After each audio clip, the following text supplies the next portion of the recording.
તો આપણે જાણ્યું કે મનુષ્યનું ઉત્તમ શરીર મેળવ્યું અને મનુષ્ય ખાલી આખી જિંદગી પૈસા પાછળ દોડ્યા કરે છે. એને સૌનકજી આ દ્વિતીય સ્કંદના 3જા અધ્યાયમાં એને નર પશુ કહે છે. નર પશુ ન ખાદંતી ન મેહંતી કિમ ગ્રામ પશવો પરે સ્વવિડ વરાહોષ્ટ્ર ખરૈહિ સંસ્તુત પુરુષ પશુ.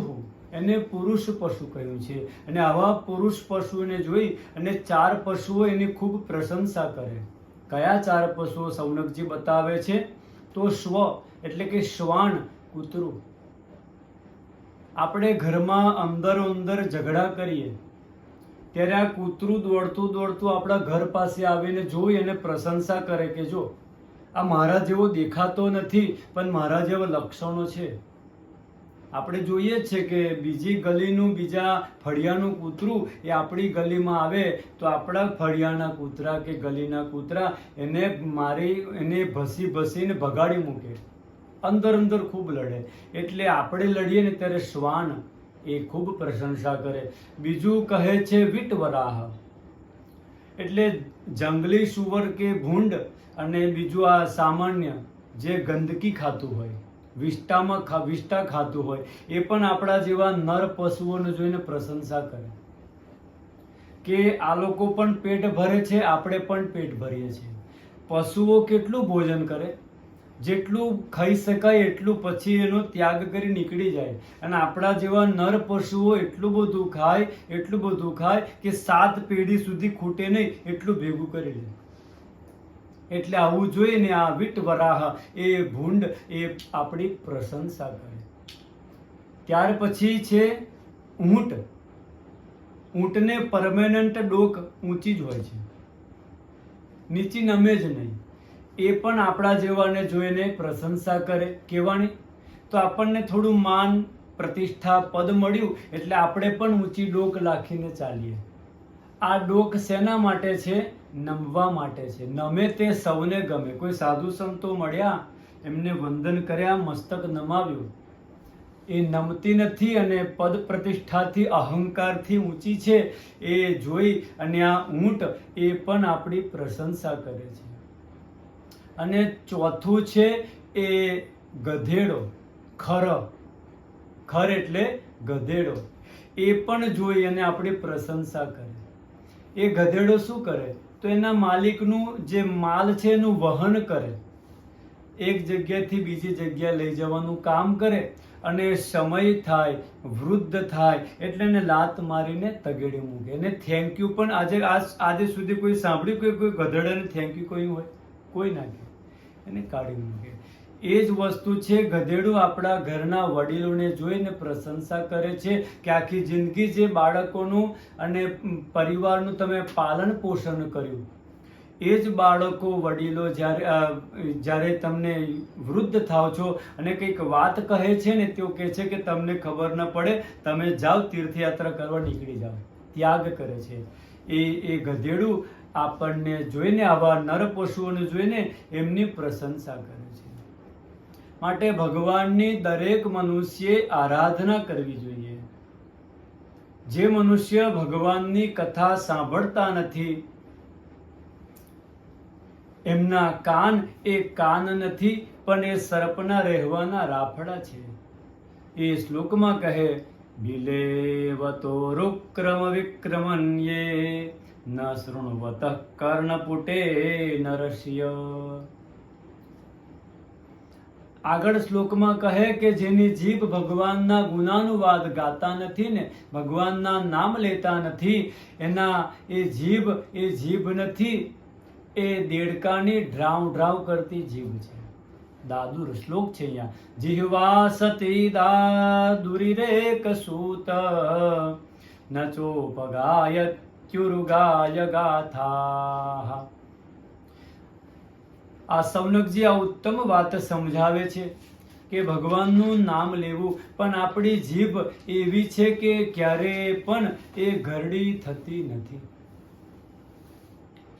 આ ભગવાને સુંદર માનવનો દેહ આપણને આપ્યો, તો માનવ દેહથી એક જ કામ કરો શું? તો પોતાના દિવ્ય ચક્ષુથી ઠાકોરજીના દર્શન કરો. અને જે ઠાકોરજીના દર્શન નથી કરતા ને, એની આંખ નથી, પણ એ મોરની પાંખ છે.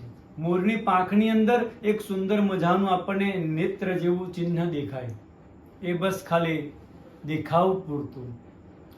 બરહાયિતે તે નયને નરાનામ લિંગાનિ વિષ્ણુર્ન નિરીક્ષતો યે. આગળ શ્લોકમાં કહે કે જેના ચરણ ભગવાનની સેવામાં ઉપયોગમાં આવતા નથી, ભગવાનની પરિક્રમા કરતા નથી ને, એના ચરણ નથી પણ ન ચાલનારા ઝાડ છે. બહુ સુંદર બતાવ્યું. પાદૌ નૃણામનો નૃમજન્મ ભાજવ ક્ષેત્રાની નાનું વ્રજતો હરેર્યો. ભગવાનની લીલા કથા શ્રવણ કરતા જેનું હૃદય એ દ્રવીભૂત થતું નથી ને, એનું હૃદય નથી, પણ એ તો લોખંડનો પાષાણનો ટુકડો બતાવ્યો. તદસ્મ સારમ હૃદયમ બતેદમ યદગુહ્યમાનૈર હરિનામધેયમ. આ અધ્યાયમાં ઉત્તમ ભાવ બતાવ્યા. સૌનકજી સમજાવે કે ભગવાનની કથા તો હંમેશા માટે એ શ્રવણ કરવી જોઈએ, જેથી આપણું હૃદય એ પણ થોડું પુલકિત થાય. ભગવાનની કથા શ્રવણ કરવાથી એ હૃદય આપણું પુલકિત થાય. આગળના અધ્યાયમાં પરીક્ષિત રાજા સુખદેવજીને પૂછે છે કે આ ઠાકોરજીએ સંસાર કેવી રીતે બનાવ્યો. ભગવાનનું નામ યાદ આવ્યું. પહેલા પરીક્ષિતના પ્રશ્નો પણ એવા હતા કે ભાઈ મ્રિયમાણ માનુષ્ય શું કરવું, જીવનને મંગલમય બનાવવા માટે શું કરવું. ભગવાન યાદ આવ્યું તો પરીક્ષિતને સુખદેવજી કહેવા લાગ્યા, મેં તો હજુ મંગલાચરણ કર્યું જ નથી ને કથાની શરૂઆત કરી દીધી. અને ઉત્તમ ભગવાનનું મંગલાચરણ કરે છે. તપસ્વીનો દાન પરાય સસ્વીનો મનસ્વીનો મંત્ર વિદસ્સુ મંગલાઃ ક્ષેમં ન વિંદન્તિ વિનાય દર્પણમ તસ્મૈ સુભદ્ર સ્રવશે નમો નમઃ. આ મંગલાચરણમાં ઉત્તમ એક વાક્ય વારંવાર આવે, તસ્મૈ સુભદ્ર સ્રવશે નમો નમઃ.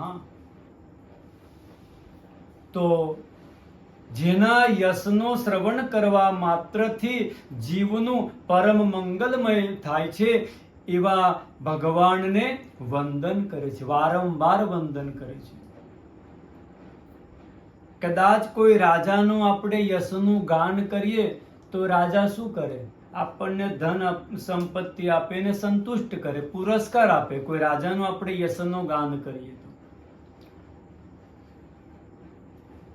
એ યશ આપે, આપણને ધન સંપત્તિ આપે છે યશ ગાવાથી, પણ એ આપણું કલ્યાણ નથી કરતું. ભગવાનનો યશ એવો છે કે ભગવાનનો જે યશ ગાય ને એનું કલ્યાણ થાય છે. જે વંદના કરે છે એનું પણ કલ્યાણ થાય, અને જે સાંભળે છે એનું પણ કલ્યાણ થાય છે. ભગવાનના ચરણનું આશ્રય કર્યા વિના આપણે ગમે તેવા મોટા સાધક બનીએ કે મોટા તપસ્વી બનીએ તો પણ ભગવાનને અર્પણ કર્યા વગર આપણું કર્મ એ પૂર્ણ થતું નથી. એનો ઉત્તમ દ્રષ્ટાંત બતાવ્યું રામાયણમાં. વિશ્વામિત્રજી ઘણા યજ્ઞો કરે છે, પણ યજ્ઞ પૂર્ણ થતા જ નથી. પૂર્ણાહુતિના સમયે મારીચ અને સુબાહુ નામના અસુરો આવે, યજ્ઞમાં વિઘ્ન કરે. વિશ્વામિત્ર પણ વિચાર કરે કે આટલો હું મોટું તપસ્વી છું, પણ મારો યજ્ઞ પૂર્ણ કેમ નથી થતો? એમને એમ કે હું મારા બાહુબલથી યજ્ઞ કરું છું, પણ એની અંદર ભગવાનની કૃપા જોડવી પડે. વિશ્વામિત્ર અયોધ્યા ગયા, લક્ષ્મણ અને રામને લઈને આવ્યા, અને એ આવ્યા ને રામજી, ત્યારે એમનો યજ્ઞ પૂર્ણ થયો. અને પોતાનો તો યજ્ઞ પૂર્ણ કરાવ્યો, સાથે સાથે એમને ધનુષ્ય યાગ, જે સીતા સ્વયંવર, એ પણ પૂર્ણ કરાવ્યો. તો આપણે બધું કામ આપણા બળથી કરી શકીએ, પણ આપણે ભગવાનની કૃપા જોડી દઈએ તો આપણું કામ એ પૂર્ણ થાય છે. ત્યાર પછી તપસ્વીનો તો વિશ્વામિત્રનું ઉત્તમ ઉદાહરણ આપ્યું, અને દાનપરા તો રાજા નૃગ. જેટલી વરસાદની ધારા, જેટલા આકાશ મંડળમાં તારા, જેટલી ધૂળની રજકણો, આટલી બધી ગાયોના દાન કર્યા, પણ બસ એક ભૂલ થઈ, એને લઈને એમને કાચેડો થવું પડ્યું. તો ગમે તેવા તમે દાનવીર હોય, તપસ્વી હોય, યશસ્વી હોય, મનસ્વી હોય, ગમે તે હોય, પણ એ તમે બધું કરી શકો, પણ સાથે ઠાકોરજીની કૃપા પણ જોડવી પડે તો તમારું કામ પૂર્ણ થાય. આ ઉત્તમ મંગલાચરણના 17મા શ્લોકમાં બતાવ્યું. હવે આગળનો શ્લોક આપણે સાંભળીશું પછી.